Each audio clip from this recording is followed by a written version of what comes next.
Hi, everybody, and welcome back to the CTTechJunkie.com podcast. Today, we're joined by another local tech innovator, and that is Mark Lassoff from Lon.TV. Mark, welcome to the program. Hey, Lon, how you doing? Thanks for coming on the show. We're really excited to talk to you because we're in this era now where everybody wants a website, everybody wants to customize things. It's kind of an exciting time in that there's so much open source code that's freely available that people can take and edit and make adjustments to any which way they wish. But of course, you have to learn how to do it. So what you've been doing is putting together a website tutorial business to help people kind of get up to speed on some of these latest technologies. So why don't you talk about how the business came about, how you found your way into it, and I guess now you're doing this as a full-time occupation and not doing much programming of your own anymore. Is that right? Yeah, I actually turn away a lot of programming work and development work. And, the reason that I turn it away is because I really want to focus on the training business. I've been in and out of corporate technical training for the past 10 years. And still actually to some degree do trainings at large companies for federal governments, state governments, surrounding issues that are important to programmers, moving programmers over into the mobile arena, for example, doing iPhone, iOS training, and training for development on the Android platform are a couple of things that I do. So it was kind of a natural move into this type of business, which is more consumer-oriented, in which case we're providing online courses for people who want to learn to program, hence the name of the company is Learn to Program. And so what I saw really was kind of a hole in the market that we could fill. Professional courses, if you were to go take a corporate training course at a training center, usually cost somewhere upwards of $3,500 a week. I know that's what my open enrollment courses cost in Vegas and New York. So, for the average business owner, average consumer, that's really, for two reasons, not doable. One is the week away from work, when they should be building their business or at their business or operating their business. And second is the cost is pretty high for new business owners. So we wanted to come in with a course-like product that cost the same as a book on the shelf at Barnes & Noble. So our courses run between $50 and $200. The $200 course is actually 3 courses in one, and give people full training in a computer language or web development skill set that's important today for people who are doing any type of web development, mobile development, etc. And I see that you on your YouTube channel, we're playing it under your voice right now, that there are some free courses available so people can get a feel for how it works.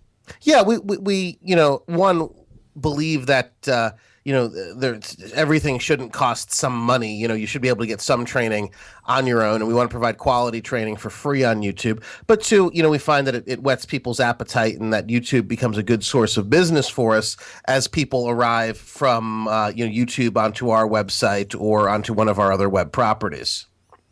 And what kind of changes have you seen in the business? We're in an era now where, it used to be, and maybe to some degree on the mobile development side, you still have to kind of program top to bottom. But, certainly on the web side where you've got great projects like WordPress and Drupal where you can build a website, have all that code available to you. Are people coming to you looking to more or less modify open source code, or are they looking really to start from scratch to kind of get the whole ball rolling with something completely customized that they want to do themselves?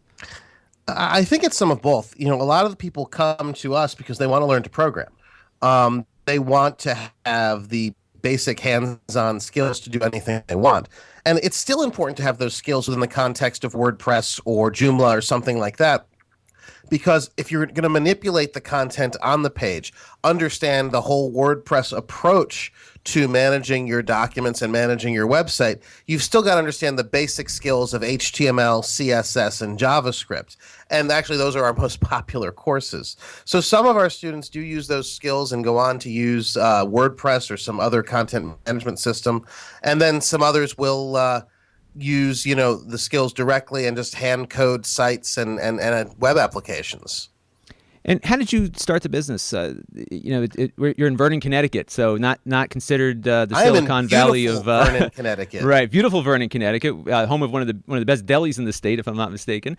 But when you started, you're not in Silicon Valley, you're not in New York City, you're not in any of the hotbeds of web development. Why Vernon? I guess you live there. So, but what was special about Connecticut that allows you to do this? Is it just the fact that your business can operate anywhere?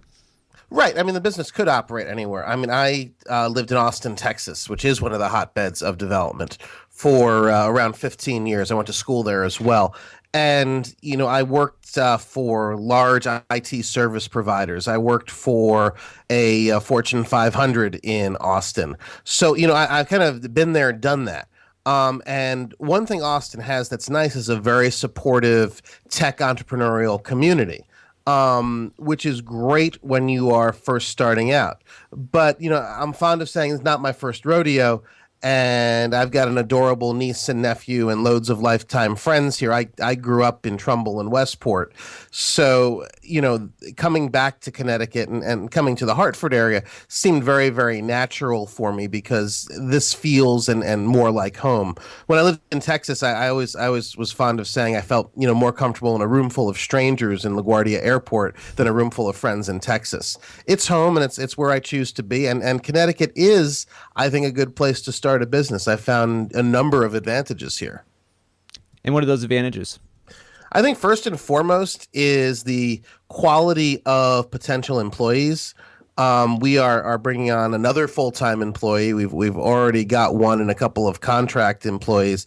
And I got to tell you, the quality of people we get here is absolutely terrific. They've had the benefit of excellent Connecticut schools and generally a populace that's interested in education. So to me, that's the number one benefit is just the quality of employee that you get here, people who are serious about work and serious about business. The proximity to New York City and Boston really is very, very good. I have a lot of clients in New York City. It's easy to get in and see them for the day and not have to drive my car in and stress myself out about driving in Manhattan. And I think third, there is a comfort level here with small business that may not exist elsewhere. I think there's a strong tradition of small business here in Connecticut. It's something is comforting about seeing, the oil company we used in 1978 still has the trucks on the road with the same logo and same insignia. The service providers that we used in Trumbull when we first moved here, and that was in 1978. Many of them are still in business now with the same people still running the companies or their children running the companies. And I think that tradition is really undervalued here. Having lived in Texas that doesn't have that kind of spirit of small business, I think there's a difference in the overall attitude of the state, and it's palpable. And I guess there's been a real change in what people consider entrepreneurship these days, in that, we've talked on Twitter a little bit about, and I know you've been certainly outspoken in some of your communication online about the fact that in many cases so much attention is brought to what you call the lottery winners, people like the Mark Zuckerbergs of the world who just happen to hit it in the right way at the right time and became billionaires. But that's really few and far between for anyone in business, and certainly in the web development business. So, where do you think the investment community is going in the wrong direction? Certainly, it's trying to build corporations or build the exit where the entrepreneur can cash out, and the thought of building a business that actually has some revenue is maybe not always the first objective. So, what are you seeing as someone who's training a lot of these folks to what are you telling them, and what are you trying to impart upon them? Well, first I'll say, the venture investment, angel investment is a legitimate way to build and start a business. It's the cross section of that style of fundraising and a high risk idea based business that is solely an idea and doesn't have necessarily an audience, employees, etc. That's what Connecticut is counting on, versus looking at your established small businesses. I started this business in September. We are profitable. We are employing people. We are, have grown month over month at a rate that's absolutely staggering. And I started it with my own money and not a lot of it, to be honest with you. So, that type of growth to me is preferable. And chances are, because we've already built an audience of over 5,000 students, numerous corporate clients, et cetera, that are already part of the business, our chance of long-term survival is a lot better than, the latest idea to have your friends show up at the bar at the same time you do via Android.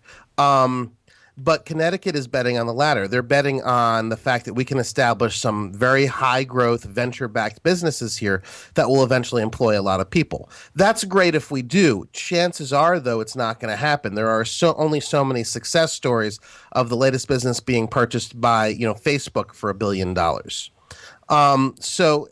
I'd like to see the state invest more in, and I'm not saying, drop what we're doing altogether. I think, that type of business is important and certainly should be part of the portfolio, but also invest in the bootstrapped businesses where the owners and entrepreneurs put their own money on the line and, invested their own money, their own time, and started and built something that's actually already working.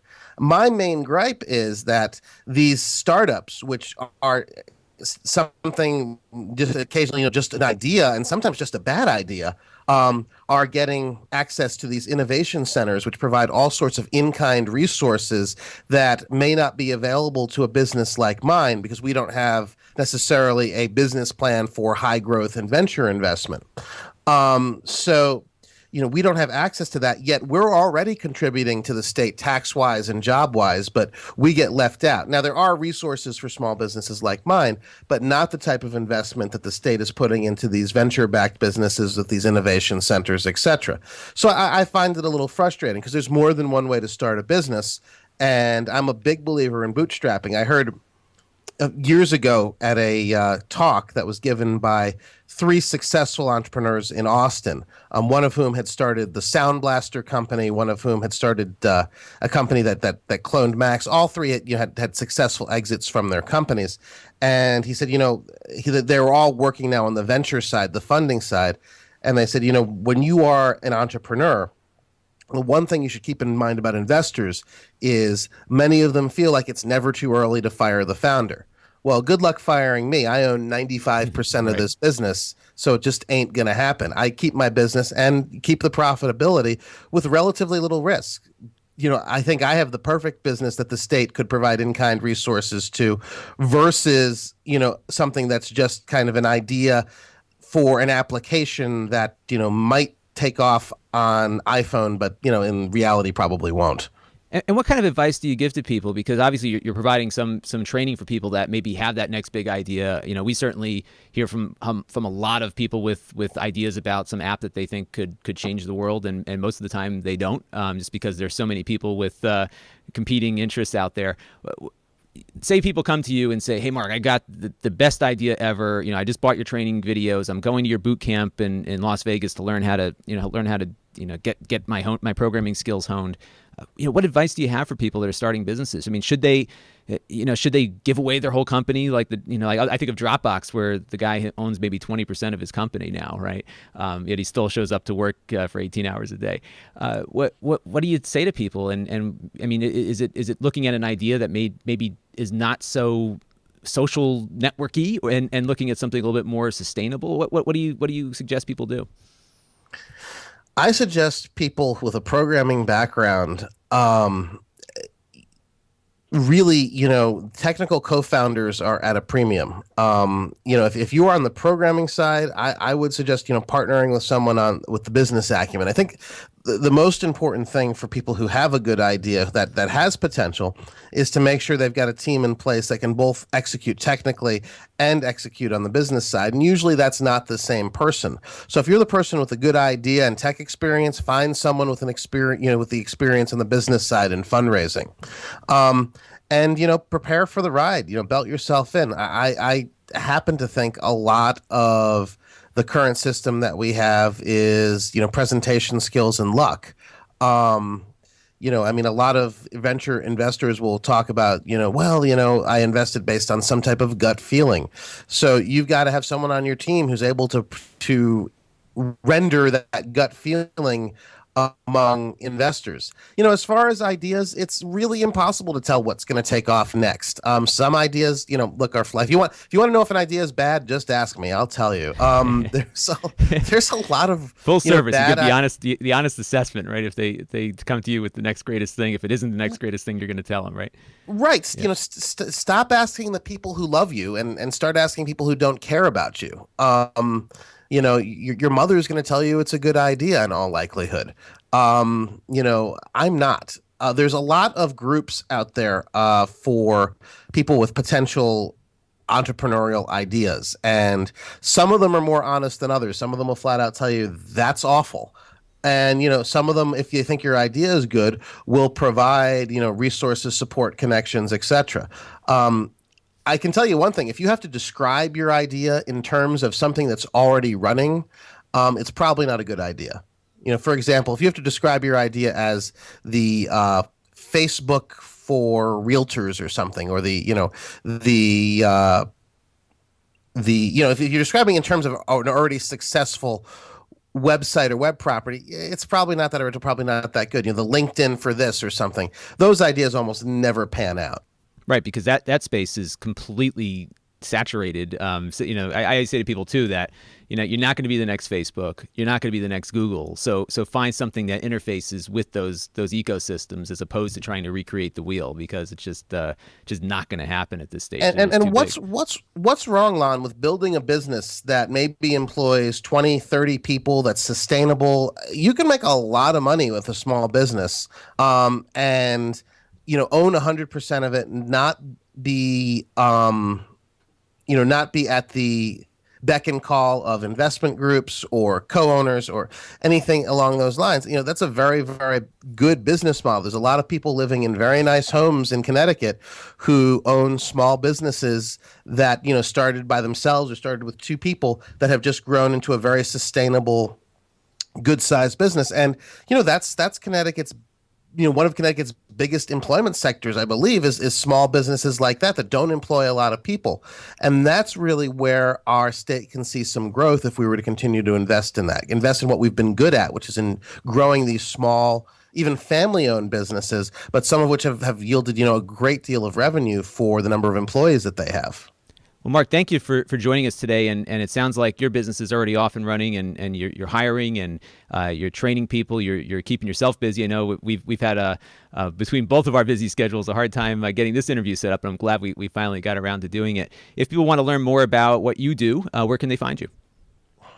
Learn2program.tv is our website. So just learn2program.tv. We're, of course, on Google+, just myname.com, marklassoff.com. You can find the correct spelling on our website. LinkedIn, pretty much any of the social networking sites, facebook.com/learn2program.tv. We're trying to be everywhere. That's our main strategy as far as our marketing, is to try and be ever present. YouTube as well. Just learn2program.tv is the best place to start, and I'd love to see some of the people who are listening today in one of our classes. Well, we thank you again for joining us. And next week, we're going to be down at SpaceX at the Kennedy Space Center and the Cape Canaveral Air Force Station. We're going to be there hopefully for a launch that will be taking place this weekend. So we'll hopefully, because sometimes schedules change and rockets get delayed because it is rocket science, but we hope to have some launch pad tours and some other great stuff from this weekend. So thanks for joining us, and we will be back again next week.